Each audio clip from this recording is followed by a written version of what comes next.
L'année 2012 commence sous le thème de l'innovation pour nous, puisque Nekid, notre maison mère, évolue et que ça nous a amené à réfléchir à la façon dont on allait nous-mêmes aborder cette période qui n'est pas évidente. Alors, Nekid en Angleterre, qui est notre maison mère, a fusionné cet été l'agence centrale avec la filiale web qui s'appelle Hyper. Suite à cette fusion, ils ont décidé de se recentrer sur la gestion des marques sur Internet. Pour nous, ça a amené à faire un choix. Il se trouve qu'on est dans un marché où les agences web sont extrêmement dynamiques. Nous-mêmes ne sommes pas structurés spécifiquement pour ce marché-là et notre histoire est trop récente pour pouvoir avoir atteint cette taille critique. Et donc, on a décidé de continuer sur le positionnement de la communication intégrée. En France, l'intégration décolle un petit peu plus lentement que dans les pays anglo-saxons. Je crois qu'il y a une dimension culturelle, parce que c'est vrai aussi en Italie, en Espagne, au Portugal, etc. Il y a une question structurelle. Les entreprises sont plus naturellement structurées et le travail collaboratif est moins naturel dans le monde latin que dans le monde anglo-saxon. Or, le principe même de l'intégration, c'est de faire asseoir tout le monde autour de la table, en interne comme en externe. Il ne faut pas avoir peur de se frotter à des gens que chez nous on considère peut-être trop comme des concurrents. Je dirais que par ailleurs, il y a une dimension également structurelle, pour le moment en tout cas, dans le produit qui est vendu par les agences de communication, que ce soit d'ailleurs des agences web, des agences créatives, etc. Aujourd'hui, le produit vendu est un objet de communication. C'est une campagne, c'est un mini-site, ou un site, etc. Avant d'être une stratégie ou un concept, dans la majorité des cas. Et du coup, l'ensemble de la structure et de l'organisation est tourné vers la production de ces objets qui doivent être compétitifs, séduisants, innovants, etc. etc. C'est très difficile aujourd'hui de casser un petit peu ces habitudes, d'autant plus que ce sont des habitudes qui ont fait le succès de ces entreprises et qui ont fait quelquefois des très très bonnes campagnes, des très très bonnes actions de communication. Donc cette révolution culturelle, elle est peut-être un petit peu plus compliquée chez nous que dans le monde anglo-saxon où la stratégie a toujours eu une part équivalente à la création dans le monde de la communication.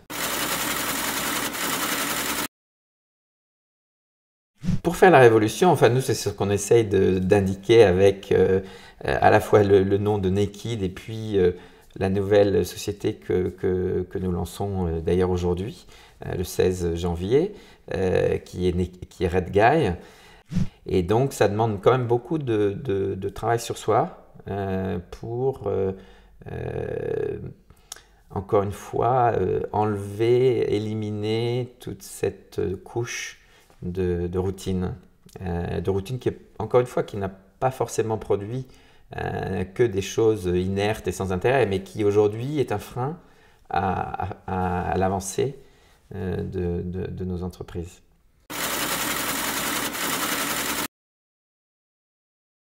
Parmi les annonceurs, il y a des gens qui ont pris de l'avance. Pas beaucoup, je dirais qu'il n'y a pas plus d'une dizaine d'entreprises aujourd'hui en France qui ont compris l'enjeu de l'intégration et qui l'appliquent vraiment. Il y a des gens comme Coca-Cola qui ont été pionniers en la matière, des gens comme Procter qui d'ailleurs disent très volontiers qu'il s'agit pour eux d'un avantage compétitif par rapport à leur concurrence. Bouygues Télécom s'y sont mis il n'y a pas très longtemps et nous on vient de gagner avec Providence qui est une société du groupe PETC, Ferrero pour toute l'Europe du Sud et qui ont vraiment pris le taureau par les cornes et qui sont en train de faire évoluer leur process pour maintenant mettre l'intégration au cœur de leur façon de travailler. Dans les médias, je pense que c'est plus compliqué. S'organiser, et c'est ce que font certains, pour fluidifier les différents terrains sur lesquels ils opèrent, que ce soit du print, de l'audiovisuel, d'intégrer ça avec le digital, avec l'événement, etc., etc.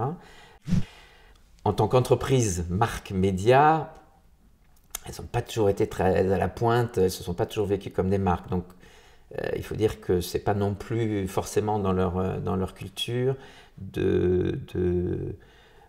d'être à la pointe de l'action des marques, on va dire. Mais je pense quand même qu'elles ont senti l'urgence de faire des choses.